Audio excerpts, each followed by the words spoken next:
எல்லாருக்கும் வணக்கங்க. இன்னைக்கு அனிதா புஷ்பாவனம்குப்புசாமி யூடியூப் சேனல்ல உங்களை எல்லாம் சந்திக்கிறதுல ரொம்ப மகிழ்ச்சி.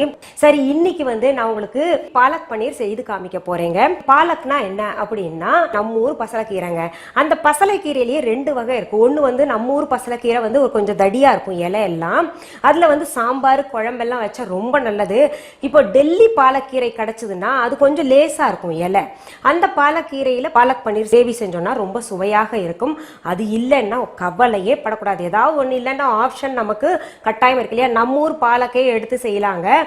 பாலக் உங்களுக்கு எல்லாம் தெரியும், அதாவது பசலைக்கீரை இருதயத்திற்கு ரொம்ப நல்லதுங்க.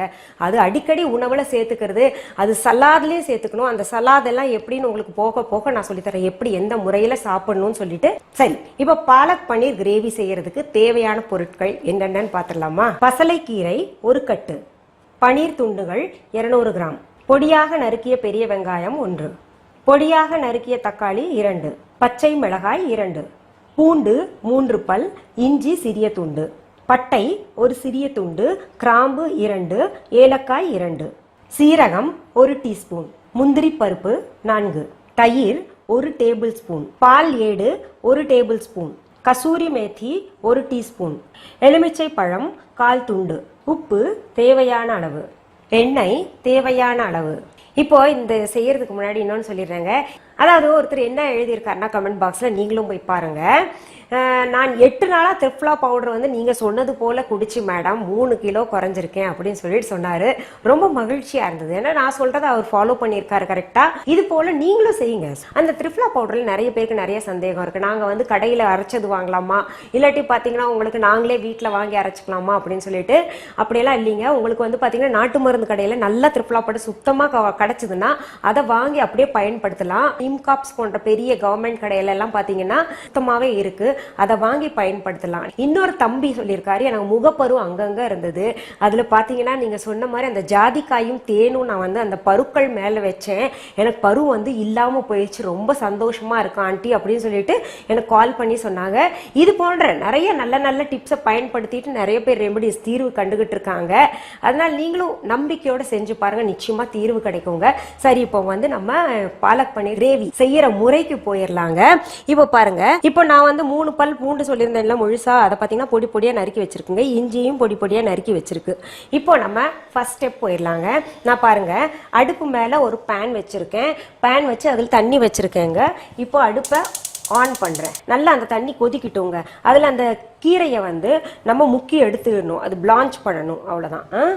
அது ஃபர்ஸ்ட் ஸ்டெப் ஆச்சுங்க. அடுத்தது நம்ம பன்னீர் ஃப்ரை பண்ணணும். அதுக்காக இன்னொரு பேன் வச்சுக்கிறேங்க. அதில் கொஞ்சம் எண்ணெய் ஊற்றிக்கிறேன்.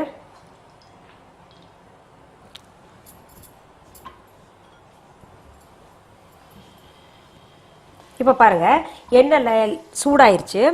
அதில் நம்ம இந்த பன்னீரை போட்டு ரொம்ப லோ ஃப்ளேமில் வச்சிடணும்.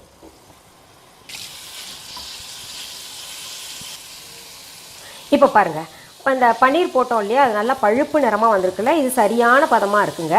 இதில் நம்ம அடுப்பு அணைச்சி இதை எடுத்துடணும். ஏன்னா இதுக்கு மேலே போச்சுன்னா ஒரு மாதிரி கிறிஸ்பி ஆயிரும், அப்புறம் இந்த ரப்பர் மாதிரி இழுக்க ஆரம்பிச்சிரும். அதனால இது சரியான பதத்தில் இருக்குங்க.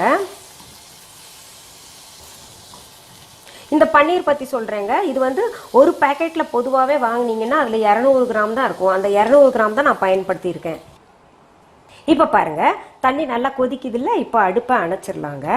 அணைச்சு நம்ம என்ன பண்ணணும், இதில் பாலக்கீரையை போட்டுக்கலாம்.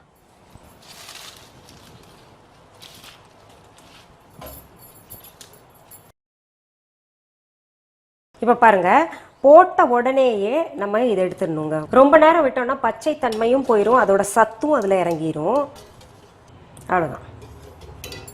இப்போ நம்ம பாலக் கீரையை சுடு தண்ணியில் 1 நிமிஷம் போட்டு எடுத்து வச்சுருக்கோம் இல்லையா?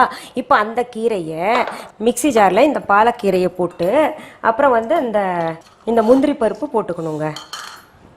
அடுத்தது பச்சை மிளகாயும் போட்டுக்கணும். போட்டு நல்லா கூழாக அரைச்சிடணுங்க. இப்போ நம்ம மிக்சியில் அரைச்சதை எந்த பதத்தில் வந்திருக்குன்னு பார்த்துடலாமா? பாருங்கள், நம்ம தண்ணி ஊற்றாமல் அரைச்சிருக்கோம். அந்த இலையில் இருக்கக்கூடிய தண்ணியே நல்லா சாறு மாதிரி நல்ல பதத்தில் அரைச்சிருக்குங்க. இது நம்ம தனியாக எடுத்து வச்சிடலாம். இப்போது அடுத்தது நம்ம அடுப்பை பற்ற வச்சுக்கலாங்க. ஒரு பேன் வச்சு அதில் கொஞ்சம் எண்ணெய் ஊற்றிக்கலாம். இப்போ எண்ணெய் நெய் அவங்கவுங்க ஆப்ஷனுங்க. நான் பொதுவாகவே நெய்யில் தான் சமைப்பேன். சரி இன்னைக்கு வித்தியாசமாக எண்ணெயில் செஞ்சு காமிக்கலாமேன்னு எண்ணெய் சூடாயிருச்சுங்க.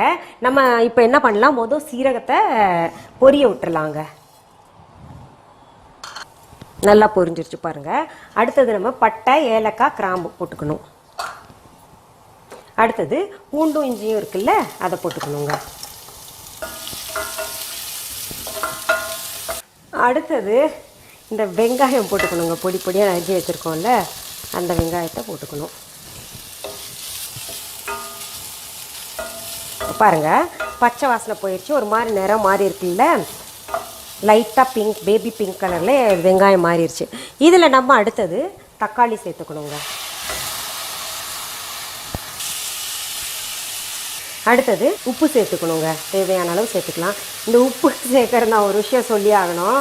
ஒருத்தர் சொல்லியிருந்தாங்க, நீங்கள் உப்பு நிறையா போடுறீங்க, இந்த ஸ்பூனை பாருங்கள், ரொம்ப பெரிய கரண்டி வச்சு இத்தினூண்டு போடும்போது ஐயோ இத்தினூண்டு போடுறாங்களேன்னு நினைப்பாங்க இல்லையா? அதனால் நம்ம எதால் போடுறோன்றது கவனிக்கணும். நல்ல தக்காளி வந்து ஸ்மாஷ் ஆகணுங்க. இப்போ அடுத்தது ஒரு மூடி எடுத்து மூடி வச்சிடலாங்க. நல்லா குழையட்டும். தக்காளி சிம்மில் வச்சுருக்கேங்க. இப்போ பாருங்கள், நம்ம அடுப்பில் தக்காளி எல்லாம் போட்டு வேகட்டும்னு வச்சுருந்தோம் இல்லையா, அது பாருங்கள் சரியான பக்குவத்தில் இருக்குங்க. தக்காளியெல்லாம் நல்லா வெந்திருக்கு. அடுத்தது நம்ம அரைச்சி வச்ச இந்த பாலக் இருக்குல்ல, கீரை, அதை ஊற்றிக்கணும். மிக்ஸி ஜாரில் கொஞ்சம் தண்ணி விட்டு நல்லா கலந்துக்கிறேங்க.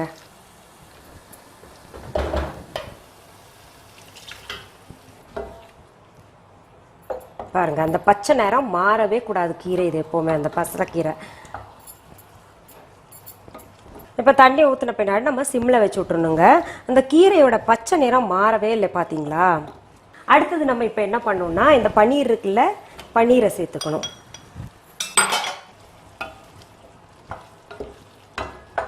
அடுத்ததுங்க கசூரி மேத்தி சொன்னேன்ல, காஞ்ச வெந்தய இலைகள், இதை போட்டுக்கணுங்க. அடுத்தது நம்ம இந்த மில்க் க்ரீம் இருக்கு இல்லையா, பால் ஏடு, அதை போட்டுக்கணும். நம்ம வீட்டிலேயே சேகரித்த பால் ஏடுங்க இது. அடுத்தது நம்ம தயிர் சேர்த்துக்கணுங்க. அடுத்தது லெமன் வந்து ஒரு 2 சொட்டு விட்டுக்கணுங்க. அங்கங்கே வெள்ளையாக பார்க்கவே அழகாக இருக்குது. அவ்வளோதாங்க, பாலக் பன்னீர் கிரேவி ஆயிடுச்சுங்க. இப்போ நம்ம அடுப்பை விட்டு இறக்கிடலாங்க. பாருங்கள், பாலக் பன்னீர் வந்து உங்களுக்கு செய்யறது ரொம்ப ரொம்ப சுலபமான மெத்தடில் நான் சொல்லியிருக்கேன். நிறைய பேர் பல்வேறு விதமான ஒவ்வொரு ஸ்டைலில் செய்வாங்க. இது வந்து ஹோட்டல் மெத்தடுங்க. ரொம்ப சுலபமாக ஈஸியாக ஒரு 20 மினிட்ஸில் ஆகிடும். இப்போ ட்ரான்ஸ்ஃபர் பண்ணலாமா? சரி, இப்போ நான் டேஸ்ட் பார்க்கட்டுங்களா?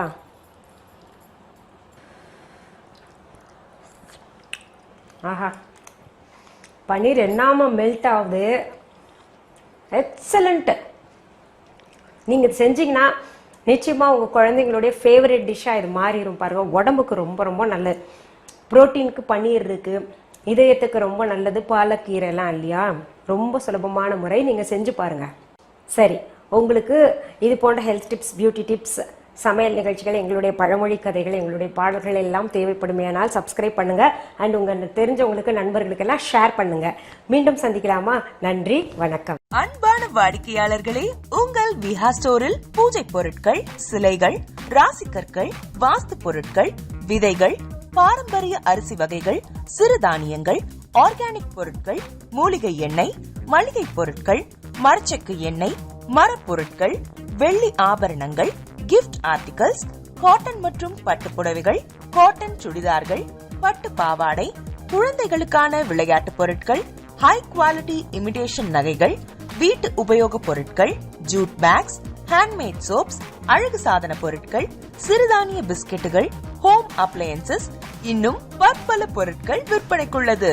விஹா ப்ராடக்ட்களை நீங்கள் வாங்க விரும்பினால் அது எங்களுடைய viha.online வெப்சைட் மற்றும் சென்னை ராஜா அண்ணாமலைபுரத்தில் உள்ள எங்கள் விஹா ஸ்டோரில் மட்டுமே கிடைக்கும் என்பதை தெரிவித்துக் கொள்கிறோம். வேறு எந்த ஆன்லைன் வெப்சைட்களிலும் விஹா ப்ராடக்ட்கள் விற்பனைக்கு கிடையாது என்பதை நீங்கள் கவனத்தில் கொள்ள வேண்டும். எங்கள் விஹா ஸ்டோரின் விலாசத்தை கண்டறிய கூகுள் மேப்ஸில் விஹா ஸ்டோர் என்று டைப் செய்தால் வழியை கண்டறியலாம். www.viha.online வெப்சைட்டிலும் விஹா ஸ்டோரின் அட்ரஸ் உள்ளது.